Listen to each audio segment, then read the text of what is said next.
بسم اللہ الرحمن الرحیم۔ السلام علیکم دوستو، میں امید کرتا ہوں کہ آپ سب خیر و عافیت سے ہوں گے۔ آج میں اس ویڈیو میں حضرت شیث علیہ السلام کے بارے میں بتاؤں گا اور یہ بتاؤں گا کہ ہمارے نبی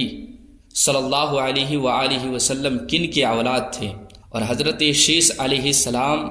دیکھنے میں کیسے تھے، اور یہ بھی کہ حضرت آدم علیہ السلام کی کتنی عمر میں حضرت شیث علیہ السلام کی ولادت ہوئی تھی۔ اگر ابھی تک میرے چینل کو سبسکرائب نہیں کیے ہیں تو ابھی سبسکرائب کر دو تاکہ ہر طرح کی ویڈیو آپ تک پہنچ سکے۔ حضرت آدم علیہ السلام اللہ تعالیٰ کے رسول اور ایک محبوب بندے تھے۔ ان کے بعد جو اللہ تبارک و تعالیٰ کا نبی پیدا ہوا وہ حضرت شیث علیہ السلام ہیں۔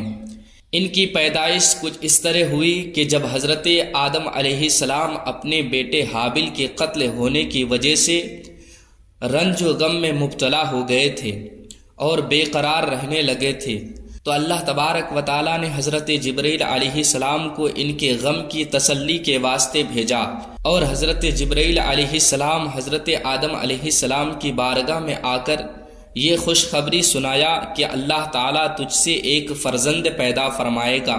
اور اس کی نسل سے حضرت محمد مصطفیٰ صلی اللہ علیہ وآلہ وسلم سردار بنی آدم پیدا ہوگا۔ چنانچہ حابل کے مرنے کے 5 سال بعد حضرت شیث علیہ السلام پیدا ہوئے۔ حضرت شیث علیہ السلام جو حسن و صورت میں اور خوبی سیرت میں حضرت آدم علیہ السلام کے مشابہ تھے اور تمام اولاد سے زیادہ خوبصورت تھے۔ حضرت آدم علیہ السلام بہت سوچ سمجھ کر اس پیارے سے بیٹے کا نام شیث رکھا۔ یہ ایک سریانی زبان کا لفظ ہے، عربی میں اس کا معنی ہبۃ اللہ یعنی اللہ تعالیٰ کا عطیہ ہے۔ اور جب حضرت شیث علیہ السلام پیدا ہوئے تھے تو اس وقت حضرت آدم علیہ السلام کی عمر شریف 130 برس کی ہو چکی تھی، اور حضرت آدم علیہ السلام نے 50 صحیفے جو آپ پر نازل ہوئے تھے ان سب کی حضرت شیث علیہ السلام کو تعلیم دی اور ان کو اپنا وصی اور خلیفہ اور سجادہ نشین بنایا، اور ان کی نسل میں خیر و برکت ہونے کی دعائیں مانگی، اور بطریق وصیت کے فرمایا کہ جب حضرت نوح علیہ السلام کے زمانے میں طوفان واقع ہوگا اور تم اس زمانے کو پالو گے تو میرے جسد کو کشتی میں رکھوا دینا تاکہ غرق ہونے سے محفوظ رہے،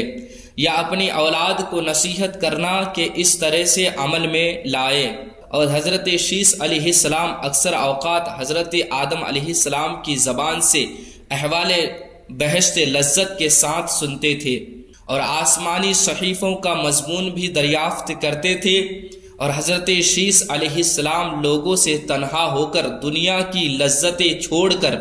اکثر اوقات ذکر و وظائف اور طاعات میں مشغول رہتے تھے۔ اور حضرت شیث علیہ السلام کے زمانے میں لوگ 2 قسم کے تھے، بعض حضرت شیث علیہ السلام کے تابع دار تھے اور بعض قابل کی اولاد کی تابع داری میں مشغول تھے۔ حضرت شیث علیہ السلام کی نصیحت سے